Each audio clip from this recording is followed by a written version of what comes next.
Today at 1, China's president is on a state visit to Moscow, with Russia hoping for Chinese support in the war in Ukraine.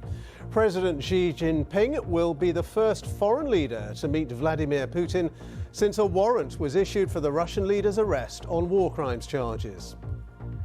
Well, we'll be live in Moscow for the very latest, also this lunchtime. As the Alps lose their ice, UN scientists release their most comprehensive assessment so far on the impact of climate change on our planet.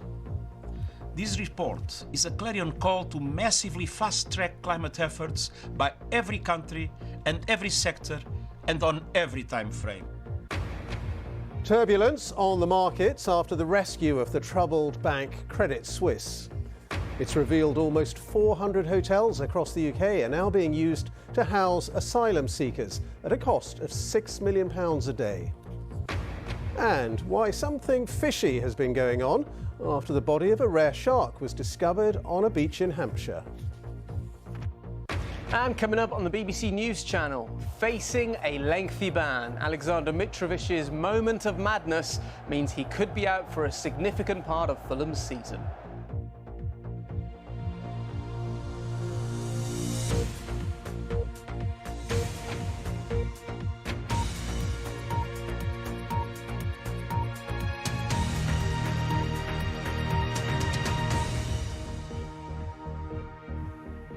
Hello, good afternoon. For the increasingly isolated Russian leader Vladimir Putin, it is a hugely significant moment today. The Chinese leader Xi Jinping has travelled to Moscow to meet him. President Xi says today's state visit will give new momentum for relations between the two superpowers. Well, President Xi will be the first foreign leader to shake Vladimir Putin's hand since an international arrest warrant was issued for the Russian leader on war crimes charges. Our Russia editor, Steve Rosenberg, reports now from Moscow. When Xi Jinping arrived, you could tell the Russians were pleased to see him. Full military honours for one of the world's most powerful leaders. But this was pomp with a purpose. Russia knows it needs China more than ever. Putin and Xi have met many times before, but never before has Russia's president been under such pressure. His war in Ukraine has not been going to plan. And last week in The Hague, the International Criminal Court issued an arrest warrant for Vladimir Putin for alleged war crimes. Xi's visit is a show of support. The two leaders have been building what they call a no-limits partnership. It's not an equal one, though. Russia, under heavy international sanctions, is increasingly dependent on China as a market for its goods and raw materials. As for no limits, well, there have been some. Up till now, Beijing's been reluctant to provide Russia with lethal aid for the Ukraine war, to avoid secondary sanctions against Chinese companies. Still, China is thought to be supplying dual-use technology, like semiconductor chips, vitally important to the Russian military. Ahead of the summit, President Putin went travelling himself, paying his first visit to territory occupied by Russia in its full-scale invasion of Ukraine. He toured Mariupol, a city that had been heavily damaged by Russian shelling. His presence sent a clear message to Ukraine and to the West. This Kremlin leader is not about to compromise. Well, Steve joins us live now from Moscow. And Steve, as you said in your report there, President Putin under renewed international pressure, really, especially after those war crimes charges. So particularly keen to welcome the Chinese president today to Moscow. Yeah, absolutely. I think a couple of points to make here. These two men have a lot in common, right? They have a very similar worldview. They're both authoritarian leaders. They both embrace the idea of a multipolar world, as they call it, standing up to US domination. Vladimir Putin quite likes the idea of standing back to back with China against the collective West, as he calls it. There's another more practical point to make. If you have burnt your bridges with the West, as Vladimir Putin has done, then what do? You've got no choice, really. You tilt to the east. And that is what the Russian president has done. The events of the last year have accelerated Russia's dependency on China, on Chinese markets, and China says, bring it on. You know, this gives China more clout in negotiations with Russia. It gives China more influence in Russia. It means China can buy Russian energy at a discount. What you get is a partnership, but not a partnership of equals. China is very much the senior partner here, Russia the junior partner. Steve, many thanks. Steve Rosenberg, our Russia editor, live in Moscow. In the last few minutes, scientists have published their most comprehensive study yet into the effects of climate change. The report of the Intergovernmental Panel on Climate Change summarises almost a decade of evidence about global warming. It is likely to become a benchmark for governments around the world as they try to address the growing threat to our planet. Well, our climate editor, Justin Rolat, is in Interlaken in Switzerland. Justin, just assess for us the significance of this report. Well, this report is completely crucial. As you say, it'll form the basis of future negotiations between governments. The press conference releasing that document has just started in this building behind me. It's why it's so quiet out here. It draws together, as you say, 8 years of scientific research in a form which governments have signed off and means it will be used as the basis of negotiations, the basic text for the talks that happen every year, the global talks that happen on climate, which is why this is such a crucial document. Rescue dogs tried to sniff out the bodies of the more than 250 people who are reckoned to have died after a tropical storm ripped through Malawi this week. Storm Freddy is likely to be the longest-lasting tropical cyclone on record, say meteorologists. Today's report says climate change is likely to intensify tropical storms like this yet further. But all hope is not lost, said the UN chief today. The 1.5-degree limit is achievable, but it will take a quantum leap in climate action. This report is a clarion call to massively fast-track climate efforts by every country and every sector and on every time frame. The alpine glaciers of Europe lost 6% of their volume last year alone. To bring climate change under control, the UN boss says we need action on all fronts. Everything, everywhere, all at once, he says. At this weather station in the Alps, they've been collecting climate records for decades. Today's report warns that we will almost certainly bust through the 1.5-degree boundary that avoids the worst impacts of climate change in the next few years. Low-carbon technologies, electric vehicles like this, as well as renewable power, will be essential to cut greenhouse gas emissions from fossil fuels. But we will also need technologies like this plant in Iceland that can draw carbon dioxide from the air, the scientists said today. These are at an early stage of development and are still very expensive, they warn. It is another sobering reminder of the huge challenges the world faces if it's to meet the climate challenge. But listen, buried in the report, there is some good news. The scientists say that the cost of many renewable technologies, wind, solar, batteries, has fallen dramatically. It's being implemented very rapidly. That's good news. It also says there are changes we can all make, small changes, walking and cycling more, eating less meat, which make us healthier and also will reduce our emissions. OK, Justin, thank you very much. Justin Rolat there, our climate editor in Interlaken in Switzerland. European banking shares fell sharply this morning before then rebounding after the emergency takeover of Credit Suisse.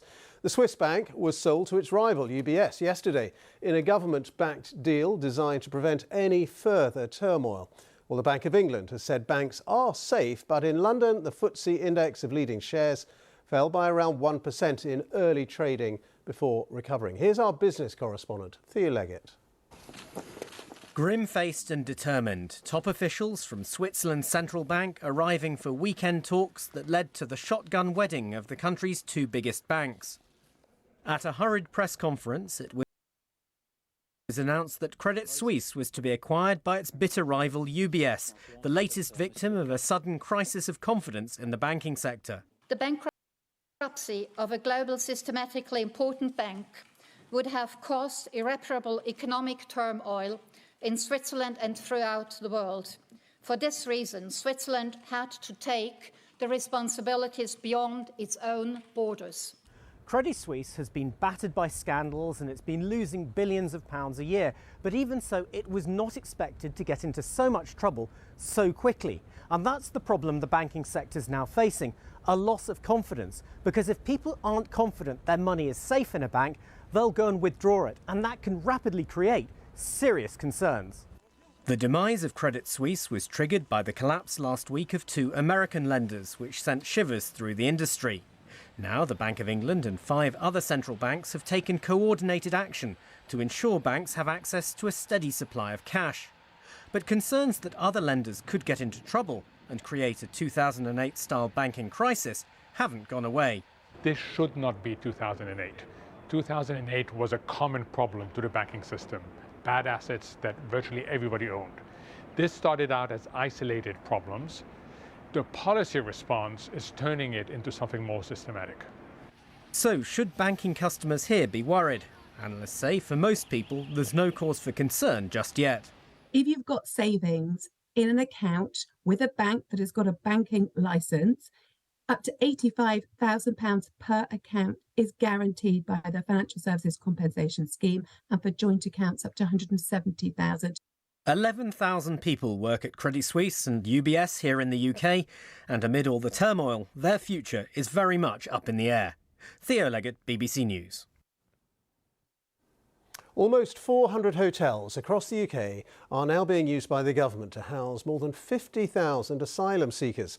Seaside resorts, airports and even retirement villages are among the locations that are being used as part of a Home Office scheme, which is costing more than £6 million every day. Our Home Affairs correspondent Daniel Sanford has this report. Welcome to the Wiltshire, a hotel, golf course and retirement village set in rolling hills near Royal Wootton Bassett, home to more than 100 mostly older residents, now also home to more than 80 asylum seekers who moved in December. The Leisure Village residents pay to access the hotel's pool, gym and golf course, but have had to enter by the back door since the asylum seekers moved in. Down in the village, I found resident and former TV presenter Christopher Morris, now 84 years old and quietly fuming. We find it difficult now to access the facilities. We can't go in the front door, it's locked. There are security men shooing us away. We have to go around the back, and the facilities are much more reduced. People don't bother to go there anymore. The retired residents are unnerved by the arrival of lots of young men who mill around at night. But they're not the only ones who say the hotel is completely unsuitable for asylum seekers. I found 25-year-old Simpei from Sudan heading to catch a bus to Swindon. He's been in the hotel for 3 months and says its isolated location means there's no way of learning about British society. There is nothing to do here, actually, nothing. We stay the whole day at the room doing nothing. What do you do? Nothing. Actually, we started getting depressed. I've been talking with them to see some therapists. The Home Office has rented hundreds of hotels to house tens of thousands of asylum seekers, but few can be as strangely located as this, wedged as it is between a retirement village and a golf course. To provide beds for more than 51,000 asylum seekers and rising, the Home Office has booked out hotels in seaside resorts and cities, in villages and the countryside, at airports and on golf courses, anywhere they can find willing hotel owners. There are 395 hotels in all, 363 in England and 20 in Northern Ireland, but far fewer in the other 2 nations, 10 in Scotland and only 2 in Wales. The Leicestershire village of Kegworth is one of the latest places to have the local hotel's business model changed overnight to housing asylum seekers. Yew Tree Lodge was the local wedding venue, swimming pool and gym, as well as bringing in business from the nearby East Midlands Airport. But that all changed last month. Frederica Reynolds used to do all the flowers for the weddings, but in an instant that key part of her business was snatched away. They rang me on the Thursday before the asylum seekers came on the Monday and cancelled all my weddings for the foreseeable. that's a huge amount of work and income to me. And she told me it's not just the loss of thousands of pounds. Me and my boys used to go swimming every Saturday there. I've got two little ones, and every time we drive past there, they want to go swimming, and unfortunately that's closed now.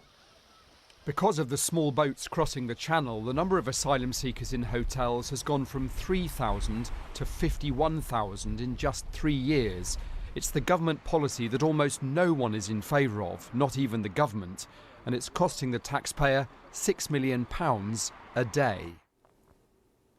Well, Daniel joins me now. As you say there at the end of your report, not even the government think this is a good idea.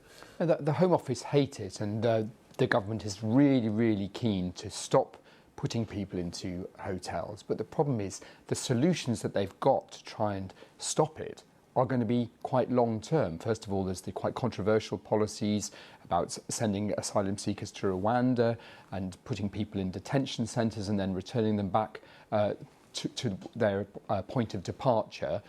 That's still going through the House of Commons. There's a policy to clamp down on the backlog of asylum seekers, but that's something that's going to take some time. And meantime, people are still arriving. We've had another 2,500 people come across the channel just in 2023. So there's a lot of pressure building. So as much as the government hates doing this, they're going to be opening more hotels over the next few weeks.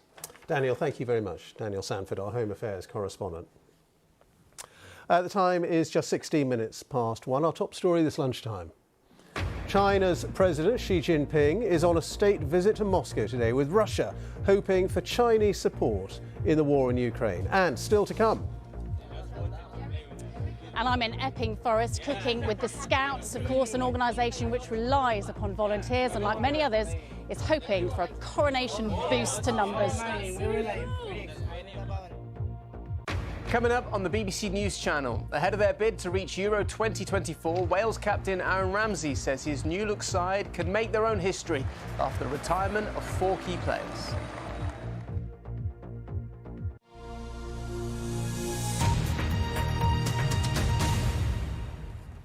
It's 20 years today since the ground invasion of Iraq began. US and British forces led the attack, which led to the toppling of Saddam Hussein's regime. Well, the violent chaos that followed and the failure to plan for the aftermath of that invasion eventually led to the rise of so-called Islamic State. Our international editor, Jeremy Bowen, who's been in the northern city of Mosul, looks now at what the invasion 20 years ago has meant for Iraq and for the world. A lot of the old city of Mosul hasn't been rebuilt yet. It was destroyed in 2017 during the war to eradicate the jihadists of the Caliphate of Islamic State. It was really nasty, house-to-house fighting. And it went on for months. I was here at the time, and a lot of civilians, as well as fighters, were killed. The rise and fall of Islamic State, also known as ISIS, was part of an unfolding catastrophe that engulfed Iraq and was felt right across the Middle East. Now, a lot of it goes back to March 2003. That was when the Americans and the British and their allies invaded Iraq.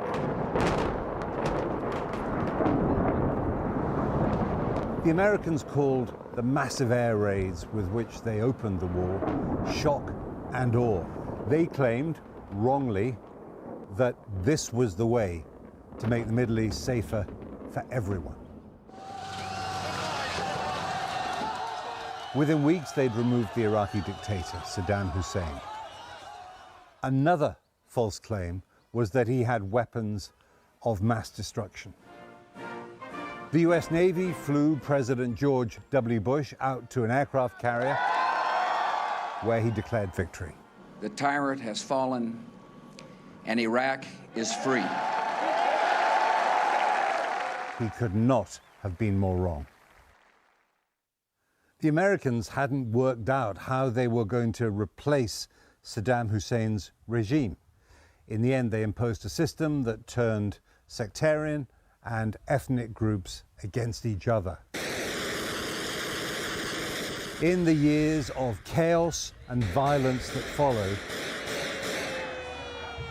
hundreds of thousands of Iraqis were killed. No one knows how many exactly, as armed groups fought each other, fought the Americans, and killed each other's civilians. Much of Mosul and other cities has been rebuilt. There are bright spots. As for the West, the Americans and the British, the invaders, a lot of the world just laughs when they talk about peace or international law because of what happened here. But what matters most is the effect on the lives of millions of people, not just in Iraq, but across the wider Middle East, who suffered and died because of the invasion and its consequences. Jeremy Bowen, BBC News, Mosul. Well, here in the UK, the Defence Minister, Alex Chalk, has laid a wreath at the Basra Memorial Wall at the National Memorial Arboretum in Staffordshire. In marking the 20th anniversary of the Iraq War, he honoured the memory of the 179 British personnel who lost their lives in the conflict. In the last few minutes, we've heard that Northern Ireland's Democratic Unionist Party, the DUP, will vote against the government's new Brexit plans, the Windsor framework, in Parliament on Wednesday, although the party's leader, Sir Geoffrey Donaldson, has said he'll continue to work with the government to address what he calls outstanding issues. Let's get more on this now with our chief political correspondent, Nick Eardley, who's at Westminster. Nick, the Prime Minister, Rishi Sunak, has invested a lot of political capital in this framework. How big a blow would it be if the DUP do vote against? He has indeed, Ben, and I think it's undoubtedly a setback for the Prime Minister that the DUP are going to oppose the bit of the deal we know that MPs will definitely get a vote on this week. That statement that's dropped from the DUP's leader in the last half hour or so, saying that it's clear that the deal doesn't deal, or the agreement doesn't deal with some of the fundamental issues that the DUP has. It does say that they're prepared to work with the Prime Minister to make changes, but to be honest, it's not clear that any changes will be possible, because it took months of negotiation between the UK and the European Union to get the Windsor framework. I'm not so sure that Brussels will want to revisit it. So where does this leave the Prime Minister? Well, one of the groups he was seeking to win over, the Unionists in Northern Ireland, are going to vote against. We expect to hear the verdict of Tory Brexiteers tomorrow afternoon. They've been studying the legal text and they're preparing to give their verdict on it. So it's quite possible there could be some Conservative MPs who fail to back this deal as well. It will pass Parliament because we expect the majority of Conservative MPs to vote for it with the backing of Labour. So this isn't a question of whether it gets through Parliament, but it does create potentially a bit of a headache for Rishi Sunak, that some of the groups that he thought were coming on side still have some significant issues. And it does mean that he's facing the prospect of quite a few of his own MPs and the DUP voting against them in a couple of days' time. Nick, many thanks. Nick Eardley reporting. Walkers on a beach in Hampshire have made an exciting discovery. The body of what's been described as an exceptionally rare kind of shark, believed to have been a small-toothed sand tiger. But the TV historian Dan Snow, who was there at the time, says that before the body could be recovered by biologists for further study, trophy hunters removed its head and its tail. Well, he's now appealing for those body parts to be returned in the interests of science, as Bryony Leyland now reports. It is a shark, so be careful. An unexpected visitor to the south coast in trouble. When a shark was spotted thrashing about in the shallows at Leap Beach, locals went to help. Come on, mister.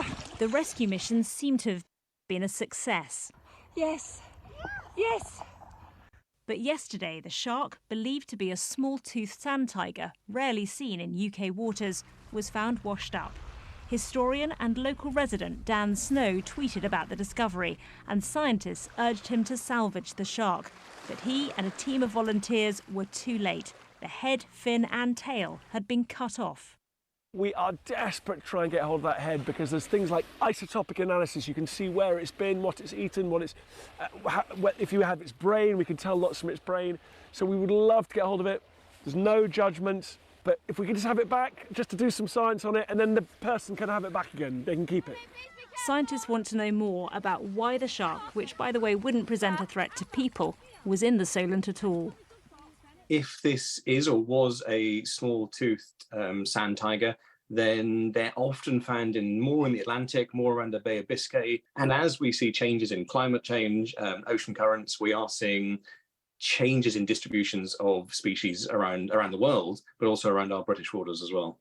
The hope is the head may yet be returned, so the full story of the shark and why it came to the Solent can be told. Bryony Leyland, BBC News. Now, to celebrate the coronation of King Charles, hundreds of charities are offering people the chance to volunteer during the bank holiday weekend in May. Our royal correspondent, Sarah Campbell, is in Epping Forest and can tell us more about how people can take part in what is called the Big Help Out initiative. Sarah. Yeah, hi Ben. So we're at the Scout headquarters. This is where volunteer leaders come and get trained today. As you can see, we've got a group of them learning cookery skills. I have learned that if you don't have a frying pan around your campfire, but you need to cook an egg, in that foil there is eggs inside an orange. You can use that instead of a pan. Now, Scouts rely on volunteers, as do many other organisations. Numbers are down. And so what they want is more people. And that's what the Big Help Out is all about, a coronation boost.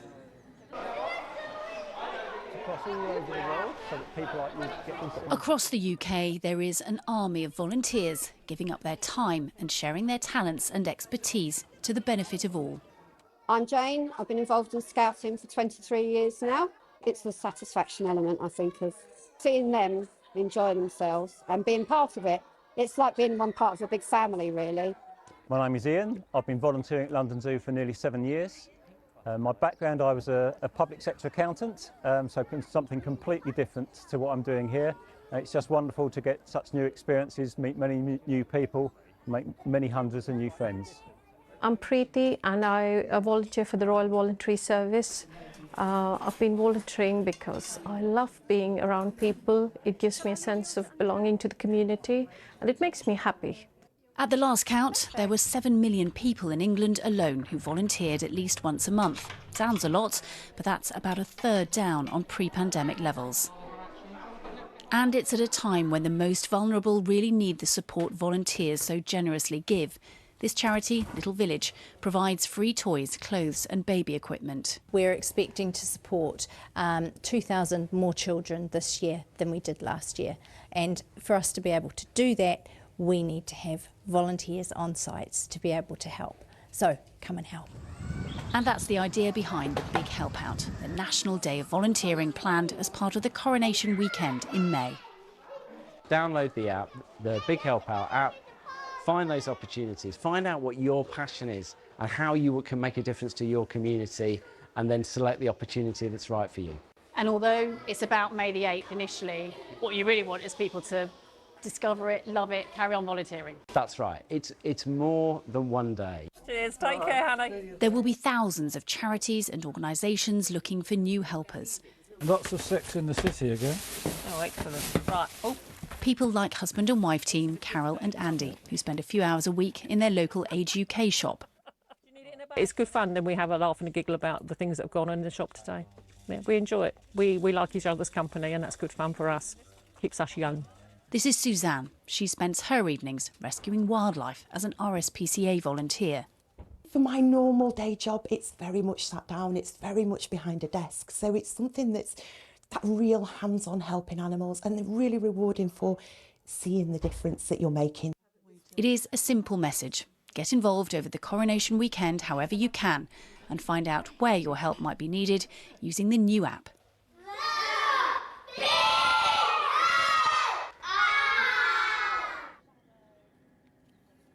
And big thanks to the first Austerley Beaver Scouts for their excellent sign making. Well done. Matt Hyde is the Chief Exec of the Scouts. Tell us about the Big Help Out. Not all of the organisations are on there just yet, but it's going to be by the time of May the 8th, there will be hopefully thousands. That's right. We're looking for a huge boost in volunteering across the country. We're saying to people, volunteering is good for society, it's good for these organisations and it's good for you as well. So we want you to go and download the app, go to thebighelpout.org.uk. There are opportunities now, but there'll be more and more opportunities between now and the 8th of May. So download the app, go to the website, get involved. If you're an organisation, get involved. And if you're a business, we want businesses involved as well. Think about this as a great opportunity for your staff to promote incredible HR policies, flexible working, because businesses as well can make such a difference to our communities. Lovely, thanks very much, Matt. And this is very much seen as a legacy project for the coronation, so they want people to get involved on May the 8th, but then to carry on volunteering. Once again, that app, the Big Help Out app. Back to you. All right, Sarah, thank you very much indeed. Now, in the last few minutes, we've just heard that members of the RMT rail union have voted to accept a pay offer from Network Rail. It's said to be worth up to 14% for their lowest paid workers. The union represents signallers and maintenance staff on the railways. RMT members who work for the 14 train operating companies are still due to go on strike, but this vote today is being seen as a breakthrough. We'll have more on that on the News Channel and BBC News at 6. Now, let's get an update on the latest weather forecast for you.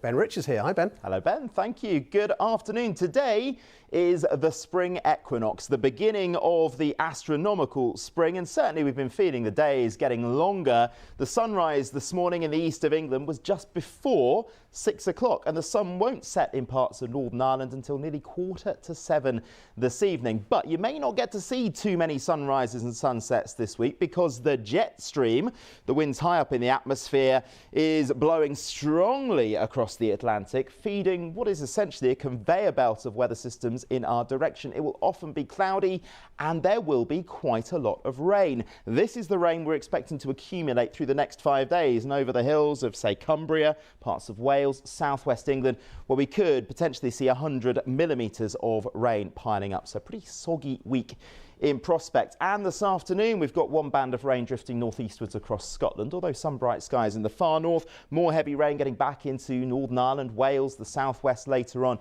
and there will be 1 or 2 showers elsewhere, but really mild. 8 degrees for Aberdeen, perhaps 15 in Norwich. And then as we head through this evening and tonight, well, we'll see this band of heavy rain working its way eastwards. There will be some showers elsewhere, generally quite a lot of cloud, but I think we'll see a few more clear breaks getting into the west later in the night. The breeze strengthening, but really mild, 5 to 10 degrees as we start tomorrow morning. Tomorrow will bring some heavy rain across the Northern Isles, that rain continuing across Shetland for a good part of the day. Elsewhere, some spells of sunshine, but some showers as well, some of which will be heavy and thundery. And then here's our next weather system in the conveyor belt, another band of rain getting into Northern Ireland. But look at those temperatures, widely 12 to 15 degrees. So there goes that weather system through Tuesday night into Wednesday. Some heavy rain with that. Behind it, plenty of showers running in on what will be quite a brisk and quite gusty southwesterly wind. A band of rain pushing across the Northern Isles. Then we're back to sunny spells and showers, some hail and some thunder in the showers. Gusty winds around some of these western coasts. We could well see gusts of around 50 miles per hour. But still a very mild feel to the weather with temperatures for most of us between 9 and 14 degrees. And it will stay mild, generally speaking, for the end of the week, perhaps eventually a little bit cooler in the far north of the UK. It will often be windy and there will be yet more rain at times. Ben. Thank you very much indeed. And that is all from the BBC News at 1, so it's goodbye from me. And on BBC One Now, we'll join the BBC's news teams where you are. Do have a very good afternoon.